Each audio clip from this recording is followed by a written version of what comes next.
नमस्कार दोस्तों, कैसे हैं आप सब। उम्मीद करता हूं आप सब अच्छे होंगे। सीटेट की जो हमारी प्रीवियस ईयर की श्रृंखला चल रही है 2015 से 2025, उसके अंतर्गत जो भी प्रीवियस ईयर के पेपर हैं हम उनको सॉल्व करेंगे। अभी हम 2022 के पेपर को सॉल्व कर रहे हैं। पर्यावरण और बाल विकास के दोनों सेक्शन हम सॉल्व कर चुके हैं बहुत ही व्याख्यात्मक और अच्छी तरीके से। जिन लोगों ने नहीं देखे हैं अभी तक जाकर के देखिए। आज हम मैथ के सेक्शन को सॉल्व करेंगे, क्योंकि मैथ के सेक्शन से बहुत शिकायत आती है कि मैथ बहुत कठिन आती है। मुझे बहुत ईजी लगती है, मैं खुद बताऊं, बेसिक मैथ है, मतलब बहुत सरल मैथ है। बस आपको क्या करना है, एकदम नॉर्मल फ्रेश माइंड से देखना है। एकदम बेसिक प्रश्न होते हैं। चलिए देखते हैं पहले प्रश्न को। एक किराने की दुकान पर सामान की मूल्यों की सूची लगी हुई है, उस पर सभी सामानों का रेट लिखा हुआ। जैसे आप लोग देखेंगे क्या लिखा है, चावल कितने रुपए में, 70 रुपये के 1 किलो। काला चना 1 किलो कितने का है, 90 रुपये का है। गेहूं का आटा 1 किलो कितने का है, 45 रुपये का है। पिसा हुआ धनिया 250 ग्राम कितने का है, 40 रुपये का है। पिसी हुई मिर्च 250 ग्राम कितने की है, 60 रुपये की है। नमक 1 पैकेट कितने का है, 25 रुपये का है। बिस्किट का 1 पैकेट कितने का है, 20 रुपये का है। अब इस प्रश्न में कुछ भी नहीं बचा है, आप बस पढ़ते जाइए और फटाफट इसको सॉल्व करते जाइए बहुत कम समय में। आशीष को कितना चाहिए, 5 किग्रा चावल चाहिए, 5 किलो चावल चाहिए। और 1 किलो कितने का है, 70 का है, तो 5 किलो कितने का हो जाएगा, 350 का हो जाएगा। आप लोग जानते हैं कितने का हो जाएगा, लाइन बना के इधर लिख लीजिए। 350 रुपये का क्या हो गया, चावल। काला चना 90 रुपये किलो है, लेकिन यहाँ अगली पॉइंट क्या है, 5 किग्रा गेहूं का आटा चाहिए। गेहूं का आटा कितने में है भाई, 45 रुपये में है। 5 से जब मल्टीप्लाई करेंगे, 5 चक्कू 20 और 5 25 कितना हो जाएगा, 225। एक पॉइंट छोड़ दीजिए, यहाँ पे काले चने का रेट आगे अगर आएगा तो 250 ग्राम पिसा हुआ धनिया। अब देखिए पिसे हुए धनिया का रेट कितना, 250 ग्राम का 40 रुपये का है, 40 रुपये लिख लिया आपने बस। उसके बाद क्या कह रहा है, पिसी हुई मिर्च 250 ग्राम। मिर्च क्या रेट है भाई, देखिए मिर्च कितने में, 60 रुपये की, तो 60 रुपये लिख दिए। 2 किग्रा काले चने, काले चने क्या रेट है भाई, 90 रुपये में 2 किलो कितने के हो गए, 180 रुपये के हो गए। अब आप इनको जोड़ लीजिए, यहाँ से देखिए 5 आ जाएगा, 6 4 10, 2 12, 8 20 और 5 25। कैरी कितना आया, 2, 3 1 4 2 6 2 8, कितना हुआ, 855 रुपये हो गया। आगे देखिए क्या कहता है, शेष बचे हुए रुपयों से बिस्किट के पैकेट खरीदने हैं। यदि उसके पास 1000 रुपये हैं तो वह कितने बिस्किट के पैकेट खरीद सकता है। टोटल सामान उसका कितने का हुआ, 855 रुपये का। रुपये हैं उसके पास कितने, 1000। आप लेस करके देखेंगे तो कितना आएगा, 145। अब एक पैकेट बिस्किट का कितने का है, 20 रुपये का है, तो कितने पैकेट ले सकता है, 7 पैकेट। 7 दूनी 14, 140 आ जाएगा। 5 रुपये उसके पास बैलेंस रह जाएगा। कितने पैकेट वो खरीद सकता है, 7 पैकेट खरीद सकता है। कितने पैकेट खरीद सकता है, 7 पैकेट। इसमें ऑप्शन दिए थे, ए में 8, बी में 7, सी में 9 और डी में 10 दिया था। तो बी आंसर इसका सही हो जाएगा, 7 पैकेट। अगले प्रश्न को देखेंगे। मैं एक 2 अंकों की संख्या हूं। चलिए भाई बहुत अच्छी बात है, आगे देखेंगे क्या कहता है। आपको बस प्रश्न को अच्छे से पढ़ना है, आंसर तो वो खुद ही दे देगा, आपको आंसर ढूंढना नहीं है। मैं एक 2 अंकों की संख्या हूं, ठीक है भाई। दहाई के स्थान पर अंक 2 का गुणज और इकाई के स्थान पर 3 का गुणज। अब आप देखेंगे कोई भी मान लीजिए 2 अंकों की कोई संख्या है, उसमें क्या है, ये हो गया इकाई का स्थान, ये हो गया दहाई का स्थान। दहाई के स्थान पर क्या है, 2 से विभाजित होने वाली संख्या है। यहाँ पे कितने से, इकाई में 3 से। अब देखिए संख्याएं, आगे क्या कहता है, 3 का गुणज। दोनों संख्याओं का योग एक अभाज्य संख्या है। जो दोनों संख्याओं का योग आएगा वो क्या आएगा, अभाज्य आएगा, जो कि एक 52 का गुणनखंड है। 52 का क्या है, एक गुणनखंड है। अब हम देखेंगे दोनों संख्याओं का योग, 9 और 6 को जब हम जोड़ेंगे कितना आएगा, 15। 15 क्या है, भाज्य है, जो कि 15 3 और 5 से भी कटती है। अभाज्य संख्याएं वो संख्याएं होती हैं जो स्वयं और एक के अलावा किसी से भी नहीं कटती हैं। जैसे 19 है, 19 से ही कटेगी या 1 से, तो ये क्या हो गई, ये तो गलत हो गया। 26 को देखिएगा, 6 2 8 भाज्य हो गया, ये भी कट गया। 9 और 4 13, 13 क्या है, अभाज्य है, ठीक। 8 और 3 11, ये भी क्या है, अभाज्य है। अब 2 ऑप्शन है और 2 ऑप्शन से आपको देखना है। अब 11 से 52 तो नहीं कटेगा ना, इसने क्या कहा है, 52 का एक गुणनखंड है, तो 11 से तो नहीं कटेगा, 13 से कटेगा, तो सीधा ये हो गया, सीधा ही ये हो गया ना आपका। चलिए भाई अगले प्रश्न को देखेंगे, कौन सा हो गया भाई, सी आंसर हमारा सही हो गया। एकदम बेसिक प्रश्न है, आपको लगाने की जरूरत नहीं है, बस आपको ऑप्शन से ही आंसर को चेक कर लीजिए। अगले प्रश्न को देखिए, एक कार को भाड़े पर लेने के लिए किराए की दरें कुछ दी गई हैं।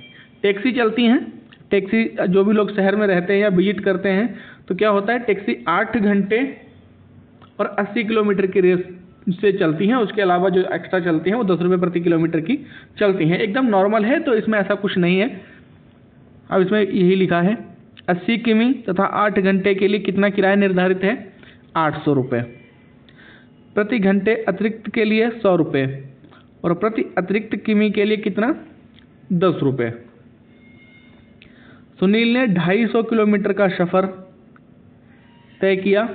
उसने सुबह 7 बजे प्रस्थान किया और उसी दिन शाम 4 बजे पहुंच गया। उसे कितनी राशि देनी है। अब आप देखिए, सुबह 7 बजे से और पहुंचा कब है, शाम को 4 बजे। सुबह से जब 7 बजे से आप जाएंगे 8 बजे के लिए, तो 3 बजे आपका टाइम पूरा हो जाएगा। कितने बजे टाइम पूरा होगा, 3 बजे। 1 घंटा एक्स्ट्रा चला है, कितना, 1 घंटा, तो इसका कितना हो गया, 100 रुपये। और किलोमीटर कितना था, 80 किलोमीटर तक के लिए था ना। इसके बाद एक्स्ट्रा कितना चला है, ये 250 किलोमीटर अर्थात 170 किलोमीटर। तो आप 170 किलोमीटर को जब देखेंगे तो प्रति किलोमीटर कितना है भाई, 10 रुपये एक्स्ट्रा है, तो कितना हो गया, 1700 रुपये हो गई है। कितने हो गए भाई, 1700 रुपये ये एक्स्ट्रा हो गए। 800 रुपये 80 किलोमीटर के हो गए और 100 रुपये ये एक्स्ट्रा वाले हो गए। अब इनको आप जोड़ लीजिए, आंसर आ जाएगा। 8 17 और 8 कितना हो गया, 25 और 1 26, 2600 रुपये उसको देने पड़ेंगे। एकदम बेसिक प्रश्न है, आप देख लीजिए। इसमें मैंने कुछ भी जोड़ घटा गुणा भाग ऐसा नहीं किया है स्पेशली, एकदम बेसिक तरीके से किया है। 2600 रुपये हो जाएगा। अगले प्रश्न को देखेंगे, अवरोही क्रम में व्यवस्थित करने पर निम्नलिखित में से कौन सी संख्या तीसरे स्थान पे आएगी। अब आप संख्याएं काउंट करिए कितनी है, 1 2 3 4 5। तो आप किधर से भी लिख लीजिए, तीसरी संख्या तो आपको वही मिलेगी। तो सबसे पहले कौन सी आ जाएगी भाई, अवरोही क्रम में बताया गया है, तो हम सबसे बड़ी संख्या को पहले ढूंढेंगे। सबसे बड़ी संख्या कौन सी है, 9.990। इसके बाद कौन सी आएगी दूसरे नंबर पे, दूसरे नंबर पे आएगी 9.909। तीसरे नंबर पे कौन सी आएगी भाई, 9.099। अब देख लीजिए, आगे लिखने की ज़रूरत नहीं है। तीसरी संख्या आप उधर से भी काउंट करके आएंगे तब भी यही हो जाएगा, और इधर से भी। तो कौन सी हो जाएगी भाई, 9.099। कहाँ लिखा है, बी में लिखा है, बी आंसर सही हो जाएगा। एकदम बेसिक प्रश्न है, कुछ भी ज़्यादा भाग दौड़ करने की ज़रूरत नहीं है। अब इस प्रश्न को देखिए आप, एक 4 अंकों की संख्या में 100वें स्थान पर क्या है, 0। अब आप मान लीजिए कोई 4 अंकों की संख्या है। अब यहाँ 100वें स्थान पे क्या है, तीसरे स्थान पे क्या है, 0 है। यहाँ पे क्या है, 0 है 100वें स्थान पे। आगे पढ़िए क्या कहता है, इकाई के स्थान पर अंक से दुगुना। इकाई के अंक पे क्या है भाई, देखिए प्रश्न को अच्छे से पढ़ लीजिए। एक बार अगर आप प्रश्न को पढ़ लेंगे तो आपको दिक्कत नहीं होने वाली है। किससे, दहाई के स्थान पर अंक। अब जो दहाई के स्थान पे अंक है किसका दुगुना है, इकाई के स्थान पर अंक से दुगुना है। अगर यहाँ पे कोई संख्या है उससे यहाँ पे क्या है, 2 गुनी संख्या है। अब देखिए आप संख्याओं को, यहाँ पे क्या है, 3 गुनी है, नहीं होगा। यहाँ पे देखिए, यहाँ पे छोटी हो गई, ये भी नहीं होगा। यहाँ पे देखिए 0 हो गया, ये भी नहीं होगा, तो क्या हो जाएगा, सी आंसर हो जाएगा। अब कैसे आगे भी आप शर्तें मिला लीजिए इसकी। इकाई के स्थान पे अंक से दुगुना है दहाई का स्थान, 99 स्थान पे पहले ही बता चुके हैं क्या होगा, इस अंक का 3 गुना। क्या है भाई, 3 गुना। अब 2 का 3 गुना हो गया ना 6, और 100वें स्थान पे 0। एकदम परफेक्ट सारी शर्तें आपकी पूरी कर रहा है या नहीं कर रहा है, बताइए भाई। अब इसमें कुछ देखने का बहुत ज़्यादा नहीं है, बस आपको प्रश्न को पढ़ना आना चाहिए। आप अगर प्रश्न को अच्छे से समझ पा रहे हैं तो अपने आप कर लेंगे। इसको बहुत ज़्यादा गुणा भाग करने की ज़रूरत नहीं है, बहुत ज़्यादा लड़ने झगड़ने की ज़रूरत नहीं है। इस प्रश्न में थोड़ा सा समय लगेगा, बहुत ज़्यादा नहीं लेकिन थोड़ा सा लगेगा, लेकिन इसको भी क्या करना है, पढ़ना है आपको अच्छे से। एक 2 अंकों वाली संख्या और इन अंकों को पलटने पर बनी संख्या का योग कितना है, 88 है। ऐसी कितनी संख्याएं हैं जिनमें दहाई का अंक इकाई के अंक से बड़ा हो। अब आपको क्या बताना है कि संख्याएं ऐसी कौन सी क्या हैं जिनमें क्या हो, दहाई का अंक इकाई के अंक से बड़ा हो। उन संख्याओं को जोड़ने पर योग कितना आए, 88 आए, और संख्या कितनी है, 2 अंकों की है। तो इसमें फटाफट आप मान लीजिए, दहाई का अंक, बहुत ज़्यादा नहीं लिखूंगा, आप लोग लिख लीजिए पूरा। दहाई का अंक क्या हो जाएगा, x मान लीजिए, और इकाई का अंक y मान लीजिए। 2 अंकों वाली संख्या तो क्या हो जाएगी, 10x + y। अब अंकों को पलटने पर बनी संख्या क्या हो जाएगी, 10y + x। अब प्रश्न के अनुसार क्या कह रहा है, इन अंकों को पलटने पर बनी संख्या का योग कितना है, 88 है। तो भाई चलिए आगे लिख लेते हैं, प्रश्न के अनुसार क्या कह रहा है वैसे लिख लेते हैं। इसको हटा रहा हूं मैं, आप अपने आप वीडियो रोक करके लिख लीजिए। 10x + y + 10y + x बराबर कितना है, 88 है। अब हम क्या करेंगे, इनको सरल कर लेंगे। तो एक x इधर से आ जाएगा, 10x यहाँ पे, तो कितना हो जाएगा, 11x। 10y ये है और एक y और जुड़ेगा तो क्या हो जाएगा, 11y = 88। अब हम इसको 11 से क्या करेंगे, भाग दे देंगे, डिवाइड कर देंगे पूरे में, तो जिससे हमें एक छोटा समीकरण मिल जाए। तो छोटा समीकरण क्या होगा, x + y = 88। क्या आएगा भाई, x + y = 88। अब हम संख्याएं रख के देख लेते हैं कि कौन कौन सी संख्याएं होंगी। अब आप देखिएगा कि उनका योग कितना होना चाहिए, 88। अगर मैं x की जगह पे 9 लिखता हूँ और y की जगह पे 0 करूँगा तो क्या होगा, संख्या बड़ी हो जाएगी, इसलिए हम इसको नहीं करेंगे। हम क्या करेंगे, फिर 8 से लिखेंगे। अगर x की जगह पे हम क्या लिखें, 8, और y की जगह पे अगर हम 0 लिखें तो क्या होगा, देखिए आप, मैं इसको हटा रहा हूँ, आगे प्रश्न को लिख रहा हूँ, आप आगे देखिए इसको। x की जगह पे मैं 8 लिख रहा हूँ और y की जगह पे मैं ऐसे लिख देता हूँ, y की जगह पे 0। अभी इन अंकों की संख्या कितनी बनी है, 80। इन अंकों को जब आप पलटेंगे तो कितना होगा, 08। इनका योग कितना होगा, 88। अब आप देखिए ये अंक बड़ा है कि नहीं है, बताइए भाई, ये अंक बड़ा है कि नहीं। दहाई का अंक आपने क्या माना था, x माना था ना, तो ये भाई बड़ा है कि नहीं है। तो एक संख्या आपकी क्या हो गई, एक संख्या आपकी, जल्दी बताइए भाई, एक संख्या आपकी रेडी हो गई ना। दूसरी संख्या देखते हैं, यहाँ पे x की जगह क्या लिखते हैं, 7, y की जगह पे 1 लिखते हैं। अब देखिए ये बड़ा है ना अंक, ये संख्या हो गई 71। अंकों को पलटेंगे तो क्या हो जाएगा, 17। संख्या क्या हो जाएगी, इनको जोड़ेंगे तो 88। 2 संख्याएं हो गई आपकी, 80 और 71, 2 संख्याएं हो गई आपकी। अब तीसरी देखिए, यहाँ पे 6 लिखिए, यहाँ पे 2 लिखिए। अब देखिए इनको, ये यहाँ कितना हो जाएगा, 62, यहाँ कितना हो जाएगा, 26। इनका योग करेंगे कितना हो जाएगा, 88। कितनी संख्याएं हो गई, 3। आगे देखते हैं, इसको हटा रहा हूँ मैं, आगे लिखता हूँ फिर से, x y। अब कितना लिखता है, यहाँ पे 5 लिख लेते हैं, यहाँ पे 3 लिख लेते हैं। अब आप देखेंगे ये 53 हो गई, 53 को जब हम उल्टा करके लिखेंगे तो 35 हो जाएगी, कितना आ जाएगा 88। अगर अब यहाँ पे हम 4 लिखेंगे और इधर भी 4, तो ये संख्याएं दोनों क्या हो जाएंगी, इकाई और दहाई के अंक क्या होंगे, बराबर हो जाएंगे। और हमें क्या चाहिए था, ये बड़ा चाहिए था, इसलिए अब इससे आगे संख्याएं नहीं हो सकती। तो कितनी होंगी टोटल, 4। सही आंसर सी हो जाएगा। अगले प्रश्न को देखेंगे। 8 सेंटीमीटर और 10 सेंटीमीटर भुजाओं वाले एक आयत को 4 समान आयतों में विभाजित किया गया है। प्रत्येक छोटे आयत का परिमाप क्या होगा। आप इसको देखिए, 8 सेंटीमीटर और 10 सेंटीमीटर भुजाओं वाले एक आयत को कितने में, 4 समान आयतों में विभाजित किया गया, समान आयतों में। प्रत्येक छोटे आयत का परिमाप क्या होगा। अब आप देख लीजिए, 8 से कितना हो जाएगा 2 और 10 का कितना हो जाएगा 2.5। आयत का परिमाप क्या होता है बताइए भाई, 2l + b यही होता है। चलिए 2l कितना, कुछ भी आप मान लीजिए अभी, 2 × 2.5 कितना होगा भाई। अब इनको आप जोड़ेंगे तो क्या होगा 4.5, कितना होगा भाई, इसको जोड़ेंगे तो 4.5 होगा।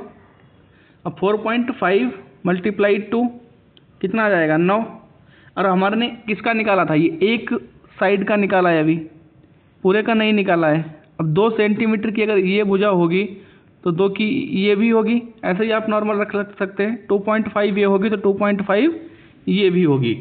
तो ऐसे देखेंगे तो 2 और 2 कितना हो गया 5 और 2 2 कितना हो गया 4, 2l + b हो जाएगा।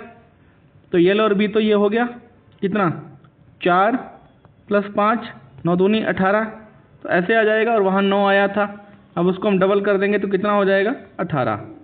एकदम बेसिक से भी लगा सकते हैं आप, सिंगल निकाल के भी लगा सकते हैं और पूरा आयत बना के भी लगा सकते हैं। 2 इधर होगा तो 2 इधर, 2.5 इधर तो 2.5 इधर। किसी को भी आप लंबाई चौड़ाई अपने हिसाब से भी मान लीजिए। ये कितना हो गया 4 और ये कितना हो गया 5। परिमाप क्या होता है 2l + b और 5 4 9 दूनी 18। एकदम बेसिक है, आप दोनों तरीके से निकाल सकते हैं। सिंगल निकालना चाहें तो सिंगल भी निकाल सकते हैं। सिंगल कैसे निकालेंगे, 2.5 + 2, यहाँ 2 से मल्टीप्लाई कर दीजिए तो ये 4.5 × 2 9 आएगा, 9 का डबल कर दिए 18। जैसे आपको आसान लगे। सी आंसर सही हो जाएगा। अगले प्रश्न को देखेंगे। निम्नलिखित में से कौन सा कथन सत्य है। एक अभाज्य संख्या में जब दूसरी अभाज्य संख्या जोड़ी जाए तो सदा एक अभाज्य संख्या प्राप्त होगी, ऐसा नहीं है। अब देखिए, सबसे छोटी समअभाज्य संख्या 2 है, 2 में 2 जोड़ेंगे तो क्या आएगा 4 आएगा। 4 क्या है, एक भाज्य संख्या है। जैसे 11 में आप 11 जोड़ के देखिए, 11 क्या है अभाज्य संख्या है, 11 जोड़िए 22 भाज्य संख्या आ जाएगी, तो ये गलत हो जाएगा। अगला देखते हैं आगे क्या कह रहा है। एक अभाज्य संख्या को दूसरी अभाज्य संख्या से गुणा किया जाए तो सदा एक अभाज्य संख्या प्राप्त होगी, ऐसा नहीं है। आप 2 को 2 से मल्टीप्लाई कीजिए, 4 आएगा, भाज्य संख्या है। किसी को भी आप देख लीजिए, चलिए 13 का जैसे 13 से मल्टीप्लाई जब आप करेंगे तब भी देखिए 169 आएगा। 169 क्या है, भाज्य है, क्योंकि ये 1 13 और 169 3 संख्याओं से कट रही है, तो ये भी क्या हो गया गलत हो गया। इसको भी काट दीजिए, बी भी कट हो गया। सी देखते हैं। अभाज्य संख्याओं के गुणनखंड नहीं होते हैं भाई, एक तो स्वयं का होता है और एक ये सभी संख्याओं के होते ही होते हैं। अभाज्य संख्याएं अपरिमित रूप से अनेक हैं, एकदम सही बात है, अभाज्य संख्याएं अनेक हैं। डी आंसर सही हो जाएगा। अगले प्रश्न को देखेंगे।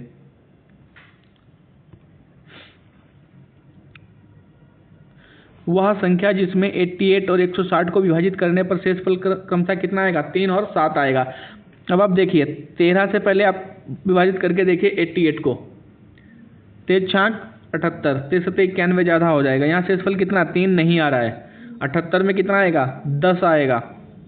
17 से करिए कितना भाई 17 × 85, तो इसमें 3 आ गया भाई। एक शर्त तो इसने पूरी कर ली। अब दूसरी शर्त को देखिए, 17 से 60 को भाग दीजिए, 17 नेमा 153, तो 7 भी शेष आ गया। सही आंसर क्या हो गया हमारा? बी आंसर सही हो गया। आगे अब हमें सॉल्व करने की जरूरत नहीं है, बी आंसर हमारा सही हो गया है।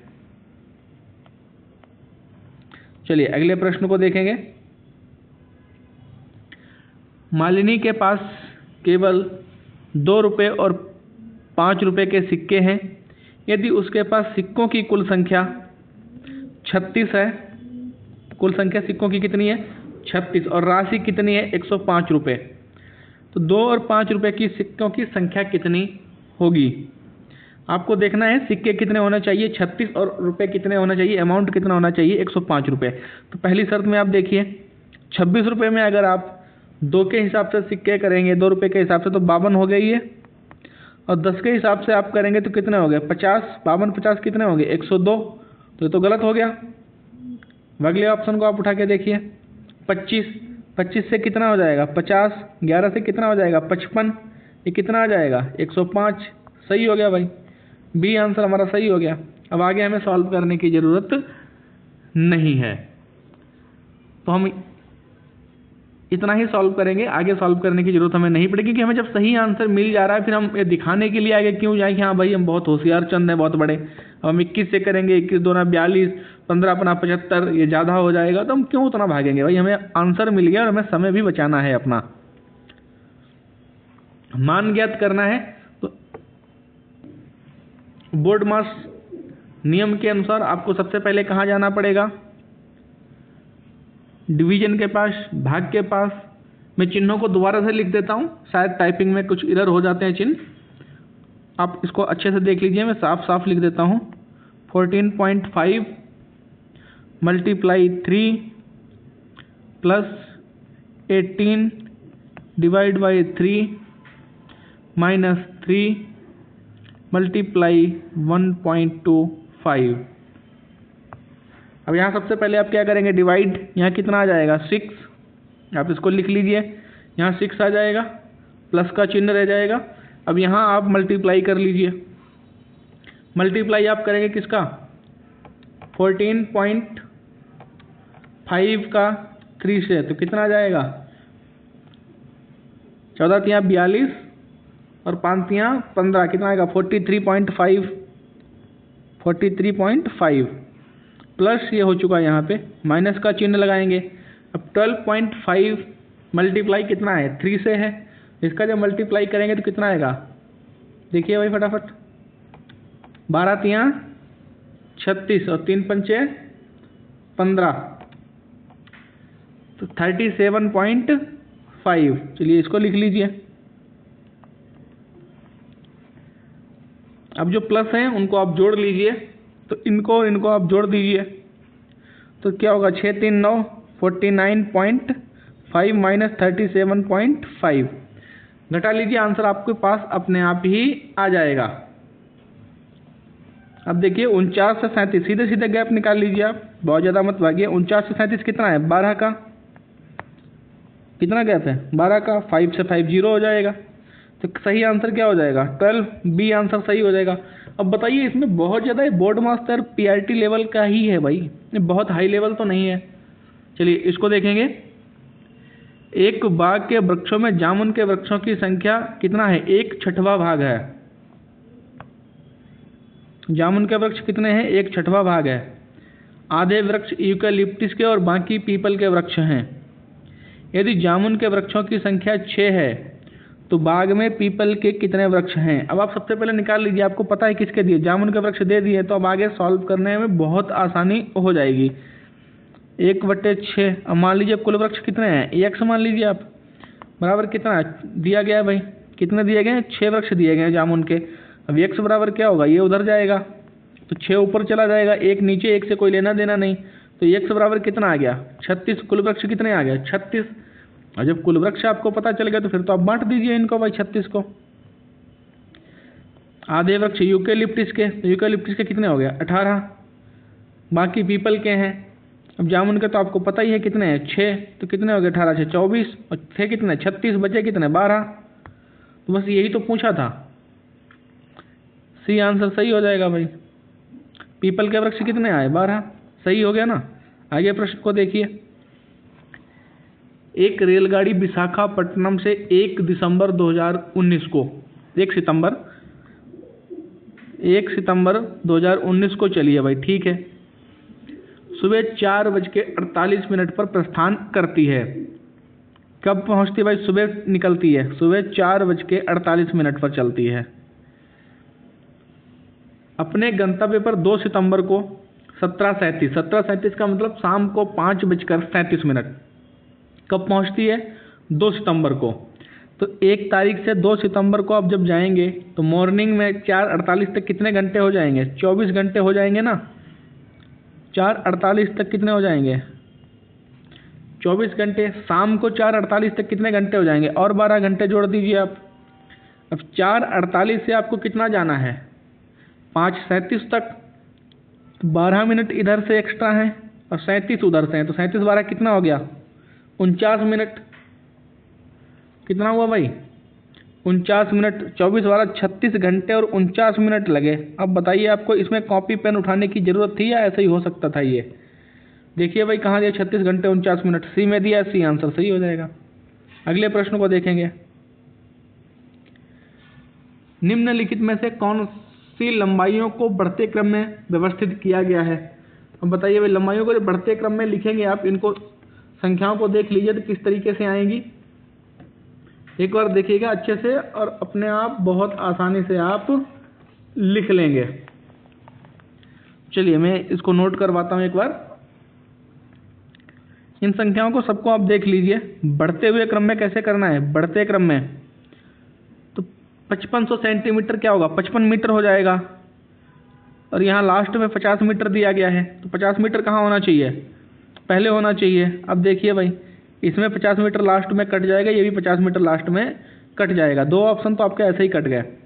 इसमें है 50 मीटर स्टार्टिंग में और इसमें है। अब आप इनको लेके आगे बढ़ेंगे। 50 मीटर तो ये ठीक है। इसके बाद दूसरा क्या आएगा?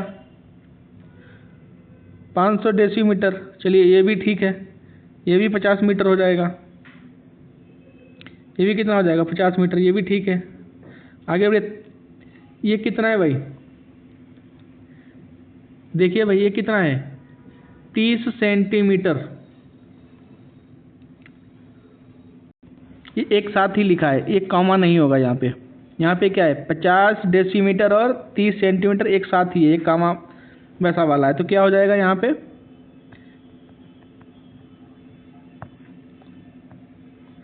50 मीटर 0.5 अर्थात 50.5 मीटर। अब आगे क्या आएगी? तीसरी संख्या देखिए, 5500 mm का क्या आएगा भाई? तो 55 क्या आ जाएगा? 55 मीटर आ जाएगा।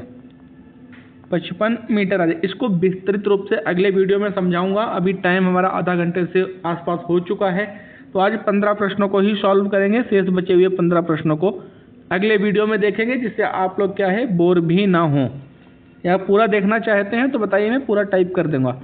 आप लोग बस कमेंट करिए फटाफट, बताएंगे तो मुझे कोई दिक्कत नहीं, मैं आगे पढ़ाता रहूँगा, मुझे कोई दिक्कत नहीं है। चलिए भाई, तो सही आंसर क्या हो जाएगा? डी हो जाएगा। इतना ही मिलाना था, बहुत ज़्यादा नहीं मिलाना है। यहाँ से ये गलत हो जाएगा। डी आंसर सही हो जाएगा। अगले प्रश्न को देखेंगे। एक 270 सेंटीमीटर लंबे तार को एक आयत के रूप दिया गया है। यदि इस आयत की चौड़ाई 50 सेंटीमीटर हो तो इसकी लंबाई क्या होगी? अब आपको क्या है? 270 मीटर क्या है? ये परिमाप हो जाएगा। क्या हो जाएगा? परिमाप। और परिमाप होता क्या है? 2l + b। अभी हम प्रीवियस प्रश्न में देख चुके हैं। अब परिमाप कितना है? 270। 2l + b की जगह कितना आ जाएगा? 50। 2 इधर आएगा तो 270 के नीचे आएगा, तो यहाँ कितना हो जाएगा? 135। यहाँ क्या बचेगा? l + 50।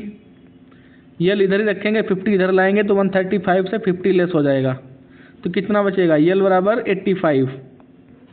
कहाँ दिया है? सी में दिया है। सी आंसर हमारा सही हो जाएगा। बताइए आगे अगर देखना है तो चलिए मैं करा ही देता हूँ। खैर मैं करवा रहा हूँ आगे प्रश्न, आप लोग देखते चलिए। कक्षा 2 के छात्रों को 35 लिखने के लिए कहा गया है। कितना? 35। तो कुछ ने 305 लिख दिया।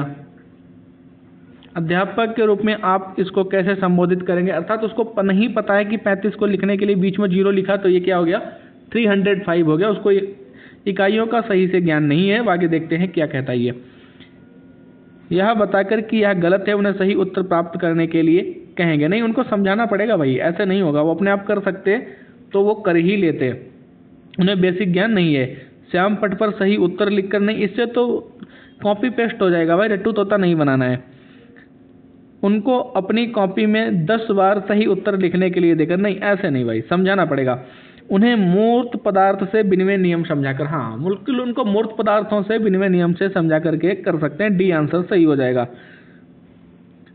गणित के प्राथमिक पाठ्यक्रम में प्रतिचित्रण या मानचित्रण के कौन से पहलू विद्यमान है?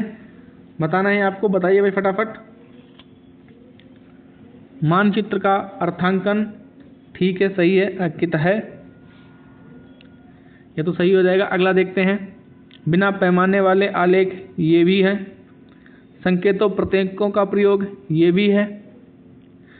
पैमाने के अनुसार आलेख खींचना, नहीं, ये पीआरटी लेवल पे नहीं है। ABC, बी आंसर सही हो जाएगा। अगले प्रश्न को देखेंगे। राष्ट्रीय पाठ्यचर्या रूपरेखा 2005 के अनुसार निम्नलिखित में से कौन से विषय प्राथमिक विद्यालयों में गणित पाठ्यक्रम का भाग नहीं है? देखते हैं क्या भाग है और क्या भाग नहीं है। तो पूर्णांक पहला ऑप्शन ही क्या है? ये प्राथमिक स्तर का भाग नहीं है। चौपड़ टाइलिंग है, अनुमान लगाना है, समिति है, तो ABC है। और हमें क्या चाहिए? निगेटिव चाहिए था, तो हमारा A आंसर हो जाएगा। ये नहीं है, ठीक है। अगले प्रश्न को देखेंगे। मानकों का प्रयोग निम्नलिखित में से किन अवधारणाओं को समझने के लिए किया जा सकता है? तो मानकों का प्रयोग देखते हैं भाई। संख्याबोध, भिन्न, प्रतिरूप, ठीक है, इन तीनों को समझने के लिए किया जा सकता है। A आंसर सही हो जाएगा। अगले प्रश्न को देखेंगे।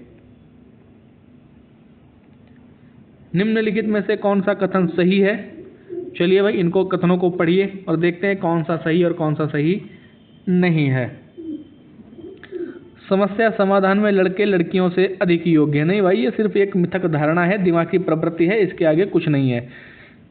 ग्रामीण पृष्ठभूमि से आने वाले बच्चों को गणित कठिन लगता है, नहीं ऐसा नहीं है भैया। ग्रामीण पृष्ठभूमि से बहुत अच्छे IAS और IPS बने बैठे हैं, तो ऐसा नहीं है।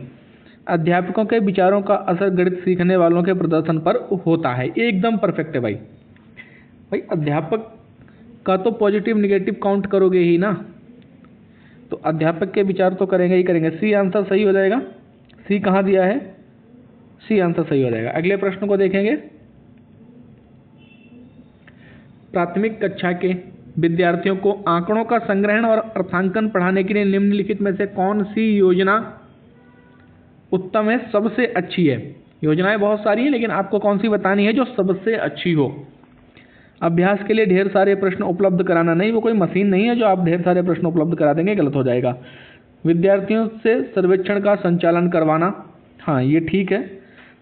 कक्षा में क्विज प्रश्नोत्तरी का संचालन करना, कक्षा में सामूहिक परिचर्या विचार विमर्श का संचालन करना, नहीं, B आंसर सबसे परफेक्ट हो जाएगा। हमें क्या करना है? आंकड़ों का संग्रहण और अर्थांकन पढ़ाना है भाई, सही आंसर B हो जाएगा। अगले प्रश्न को देखेंगे। निम्नलिखित में से किसे संरचनात्मक या रचनावादी गणित कक्षा का लक्षण माना जा सकता है? किसको माना जा सकता है? चलिए देखेंगे भाई इसको भी। गणितीय परिभाषाओं को कंठस्थ, नहीं, कंठस्थ वर्ड ही निगेटिव हो गया। अध्यापक को केवल, ये भी देखिए अब निगेटिव वर्ड हो गया केवल। विद्यार्थियों द्वारा की गई त्रुटियों को ज्ञान का महत्वपूर्ण स्रोत समझना चाहिए, एकदम परफेक्ट है। हतोत्साहित नहीं कर सकते, ये निगेटिव वर्ड है। अब देख लीजिए निगेटिव वर्ड से ही ऑप्शन कट गए, हमें और कुछ करने की जरूरत नहीं पड़ी। गणित के स्वरूप के संदर्भ में निम्नलिखित में से कौन सा सही नहीं है? निगेटिव बताना है। चलिए देखते हैं क्या बताना है आपको, सिर्फ निगेटिव।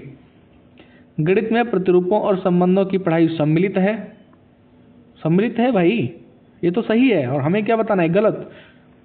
गणित संख्याओं की पढ़ाई तक सीमित है, देखिए सीमित वर्ड निगेटिव है और हमें क्या चाहिए? निगेटिव ही चाहिए। बी आंसर सही हो जाएगा। सीमित वर्ड निगेटिव है। अगले प्रश्न को देखेंगे। निम्नलिखित में से क्या विद्यार्थियों में त्रिविम या दिक् स्थान समझ को विकसित करने के लिए संभवतः उपयुक्त नहीं है? निगेटिव है, आप लोग देख लीजिए और हम निगेटिव को ही टिक मार देंगे। भारत में मानचित्र के विभिन्न शहरों के बीच दूरी का परिकलन करना, यही हमारा इस प्रश्न का गलत आंसर हो जाएगा। आगे देखते हैं। फिर भी इसकी कल्पना करना कि दी हुई रेखाओं पर मोड़ने का से एक कागज का टुकड़ा कैसा दिखेगा, ये तो सही है और सही नहीं चाहिए हमें। निर्देश देना कि वे विद्यालय से घर कैसे जा सकते हैं। पेंसिल के ऊपरी दृश्य का पार्श्व दृश्य से सुमेल करना, ठीक है। ए आंसर हो जाएगा हमारा गलत, ए आंसर यहाँ के लिए सही हो जाएगा। समतल आकृतियों के क्षेत्रफल को मापने के संदर्भ में निम्नलिखित में से कौन सा कथन सही नहीं है? नहीं पे हाईलाइट अवश्य करिए, कुछ भी हो नहीं पे हाईलाइट अवश्य करिए। विद्यार्थियों को अवसर दिया जाना चाहिए कि भी विभिन्न सूत्रों की खोज करें। अवसर देना एक पॉजिटिव वर्ड है तो ये सही होगा और हमें क्या चाहिए? गलत।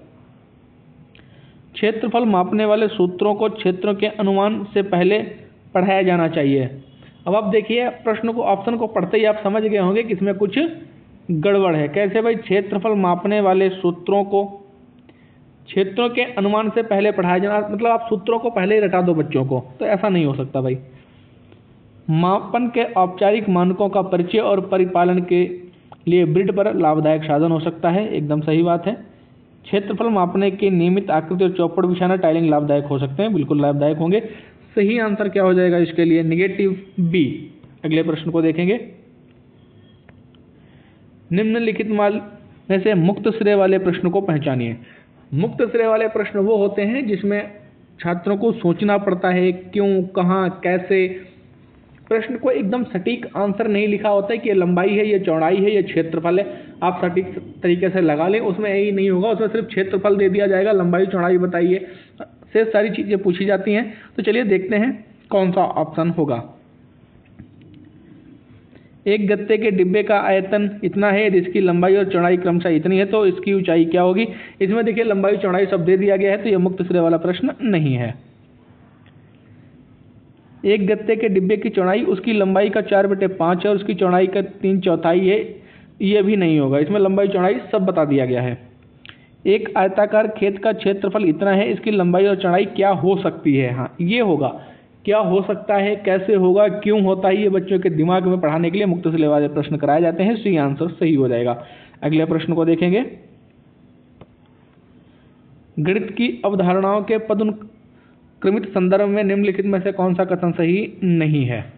निगेटिव वर्ड हाईलाइट अवश्य करिए, प्रश्न सही हो या गलत हो, लेकिन आप अपने आप से गलत करके नहीं आ सकते हैं। चलिए देखते हैं। निगेटिव बताना है। गुणन का गठन योग की अवधारणा पर हुआ है, ठीक है। भाग का गठन व्यवकलन की अवधारणा पर हुआ है, ये भी ठीक है। पूर्णांकों का गठन प्राकृतिक संख्याओं की अवधारणाओं पर हुआ है, ये भी ठीक है। भिन्नों का गठन दशमलव की अवधारणाओं पर हुआ है, ये गलत हो जाएगा और हमें क्या चाहिए? गलत ही चाहिए। डी आंसर यहाँ के लिए सही हो जाएगा। अगले प्रश्न को देखेंगे। प्राथमिक स्तर पर भिन्नों को पढ़ाने के लिए वांछनीय क्रियाकलाप को पहचानिए। आपको भिन्न पढ़ाना है, उसके लिए सबसे अच्छा क्रियाकलाप क्या होगा वो बताना है। भिन्न की प्रतिदिन की अवधारणाओं का कक्षा की पढ़ाई में हस्तक्षेप नहीं होना चाहिए। ये देखिए गलत हो गया ना। प्राथमिक स्तर पर केवल आधे और चौथाई का परिचय दिया जाना चाहिए। अब केवल निगेटिव हो गया भाई, क्या कर सकता हूँ? निगेटिव वर्ड है, देखते उड़ा दो। भिन्न की अवधारणा को विभिन्न स्थितियों में प्रदर्शित किया जाना चाहिए, एकदम सही है ये। सी आंसर हमारा सही हो जाएगा। भिन्न की अवधारणा को विभिन्न परिस्थितियों के आधार पर प्रदर्शित किया जाना चाहिए, समझाया जाना चाहिए। सी आंसर हमारा सही हो जाएगा। अगले प्रश्न को देखेंगे और आज के प्रश्नों की श्रृंखला के अंतिम प्रश्न को देखेंगे। जिन लोगों ने अभी तक चैनल को सब्सक्राइब नहीं किया है, सब्सक्राइब कर लीजिए। मैथ लगाते हुए एक बार प्रश्नों को चेक करना बहुत ज़रूरी होता है, क्योंकि कोई भी हो काउंटिंग मिस्टेक सभी से हो जाता है, इधर से उधर हो जाता है दिमाग में, तो उसके लिए 1-2 नंबर गलत हो जाते हैं। लेकिन आप क्या करिए, जब सॉल्व करिए तो अगर समय बचा है तो उसको 1 से 2 बार चेक अवश्य कर लीजिए। चलिए अगले देखेंगे इस प्रश्न को। प्राथमिक स्तर पर गणित के आकलन के विषय में निम्नलिखित में से क्या वांछनीय नहीं है? नहीं पे गोला बना लीजिए, आगे हम देख लेंगे। अवधारणाओं की समझ के आकलन पर महत्व दिया जाना चाहिए, बिल्कुल दिया जाना चाहिए, तो सही बात है। एक विलक्षण परीक्षा प्रतिरूप का ही अनुकरण करना चाहिए। अब अनुकरण करना चाहिए तो निगेटिव वर्ड हो गया, एक ही परीक्षा पैटर्न का, और हमें क्या चाहिए, निगेटिव ही चाहिए, आगे देखने की जरूरत नहीं है। बी आंसर सही हो जाएगा। सीटेट में अच्छे नंबरों से पास होने के लिए आप चैनल को सब्सक्राइब कर लीजिए अभी फटाफट। कॉम्पिटिटिव लर्निंग विद अनुज के साथ प्रीवियस ईयर 2015 से 2025 तक आप वादा है आपसे कि यहीं से सारे प्रश्न आने वाले हैं और यहीं से प्रश्न फंसेंगे। चाहे आप ईवीएस उठाइए, चाहे सीडीपी उठाइए, चाहे मैथ उठाइए, किसी भी सेक्शन को उठा के देखिए, 2015 से 2025 तक सेम प्रश्न कॉपी पेस्ट हो रखे हैं, बस आप देखते चलिए। कोई भी पेड क्लास लेने की जरूरत नहीं है आपको, बस चैनल को सब्सक्राइब कर लीजिए। आपका भाई आपको सीटेट पहली बार में पास करवाएगा। जय हिंद, जय भारत।